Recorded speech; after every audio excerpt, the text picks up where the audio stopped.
190వ జయంతి జయంతి అంటే 9కి అడుగు పెడుతున్నాం. ఇప్పుడు నిజంగా దేశవ్యాప్తంగా ఉత్సవాలు జరుగుతున్నాయి. పూలే గారికి నివాళులు అర్పిస్తున్నాం. మా స్వాతంత్రం వచ్చి 75 ఏళ్ళు దాటిపోయింది.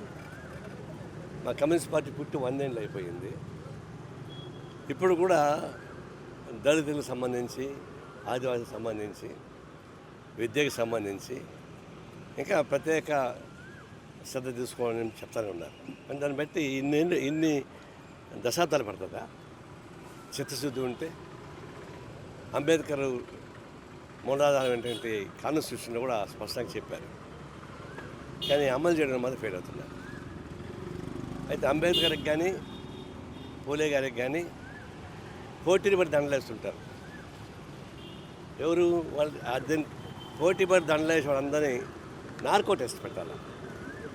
నార్కో టెస్ట్ పెడితే వాళ్ళు 7 దండేస్తారు, ఊర్లో పోయి దళితుని కొడుతుంటారు. దళిత ఊర్లో కూడా రానిరు. మీ పేర్లు చూడండి, కాదు చెప్తా. అంటే దండలు వేసే వాళ్ళకి చిత్తశుద్ధి లేదు. చిత్తశుద్ధి ఉంటే ఈ పాటికి దళితులు ఆదివాసులకు తేడా లేకుండా అభివృద్ధి అయిపోయిండేవాడు. ఇది ద్వంద్వ ప్రమాణాలతో కూడుకున్న రాజకీయ వ్యవస్థ ఉంది కాబట్టి న్యాయం జరగలేదు. చాలా ప్రేమ ఉన్నట్టుగా అంబేద్కర్కి పూలే గారికి వేసేటువంటి నివాళులు వాళ్ళందరూ ఆచరణలో కూడా దళితుల్ని ఆదివాసుల్ని పక్కన చేసుకొని కావాల్సిన ఏర్పాటు చేస్తే నాకేం అభ్యంతరం లేదు. ఆడేమో దళితులు కొడతారు, చంపేస్తుంటారు, గొడవలు చేస్తుంటారు, వీటి కోసం నాటకాలు ఆడుతుంటారు. ఈ డబుల్ స్టాండర్డ్ వల్లనే రాజకీయాలలో ఈ సమస్య వచ్చింది. ఇది పోవాలి, పోరాటం సాగించాలి. ఆనాడు ఆయన చేసిన కృషి అంటే ఆ రోజు చదువు ఉంటేనే తెలియని కృషి, ప్రస్తావన నేపథ్యం అదంతా పౌరోహితులు, బ్రాహ్మిన్స్, ఫ్యూడల్స్ డామినేట్ చేసేటువంటి ఆ యుగంలో దంపతులు తెగించి పనిచేశారంటే వాళ్ళు శ్లాఘనీయులు. అందుకే వాళ్ళు ఎప్పుడు ఈ భూమి ఉన్నంతకాలం మా పూలేని మర్చిపోయే అవకాశం లేదు. మేము కూడా మాకు అన్ని వాళ్ళు అర్పిస్తూ ఉన్నాం.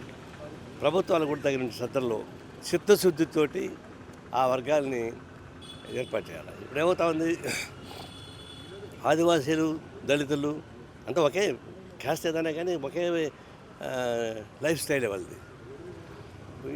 కేంద్ర ప్రభుత్వం వాళ్ళపై యుద్ధం ప్రకటించింది.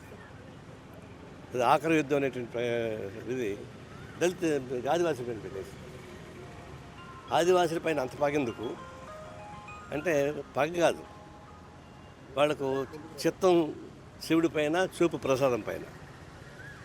వాళ్ళు నక్సలైట్ బూత్ చూపించి అడవిని ఖాళీ చేసి కార్పొరేట్ కంపెనీకి అప్పగించాలనేటువంటి దురుద్దేశం. అది హిడెన్ ఎజెండా ప్రకారం జరుగుతూ ఉన్నాయి. ఇప్పుడు నేను చెప్పేది ఏంటంటే భావాలు విరుద్ధం ఉంటాయి. భారతదేశంలో సందిగ్ధ విరుద్ధ భావాలు ఉంటాయి. పెట్టుబడిదారి వ్యవస్థ ఉన్నంతకాలం, దోపిడీ వ్యవస్థ ఉన్నంతకాలం, అన్టచబిలిటీ ఉన్నంతకాలం కాంట్రవర్సీ ఇష్యూ ఉంటాయి. ఆ కాంట్రవర్సీని సిద్ధాంతరీత్యా ఓడించాలి తప్ప ఆ విధానాలు నమ్మిన వాళ్ళని ఫిజికల్గా చంపేయాలి, శారీరకంగా చంపేయాలని ప్రతిపాదన కేంద్ర ప్రభుత్వం చూస్తూ ఉంది. ముఖ్యంగా అమిత్ షా 2026కంతా శత్రు నిర్మూలన అంటే శారీరకంగా చంపేమని చెప్తున్నాడు. సిద్ధాంతాన్ని చంపలేడు. ఆయన తల కింద పెట్టి కాళ్ళు పైకి లేపి తపస్సు చేసిన సిద్ధాంతాన్ని చంపడం అది చేత కాదు. కానీ జనాన్ని చంపడం అంటే క్రిమినల్ కదా, ఇది క్రిమినల్ యాక్టివిటీ. అట్లా నేరపూరితమైనటువంటి ఆలోచన ఉండేటువంటి ప్రభుత్వం ఉన్నప్పుడు అందరూ కలిసి గట్టిగా ఫైట్ చేయాల్సిందే. మా ఉద్దేశంలో ఈ వర్గాలన్నీ కలిపి, సిద్ధాంతాలతో కలిసికట్టుగా పోరాటం సాగించకపోతే ఆదివాసీలు, దళితులు వీళ్ళని కాపాడడం సాధ్యం కాదు. ఆ విధంగా పోరాటం సాగించడానికి కమ్యూనిస్ట్ పార్టీ దేశవ్యాప్తంగా ఒక కృషి చేస్తూ ఉంది. ఈ సందర్భంగా మళ్ళా నేను హామీ ఇస్తున్నాను, కమ్యూనిస్ట్ పార్టీ ఈ దళిత వర్గానికి అంకితమై పనిచేయడానికి, ఇంకా మరింత ఇంటెన్సిఫై చేయడానికి, ఉధృతం చేయడానికి మా ప్రయత్నం చేస్తాం.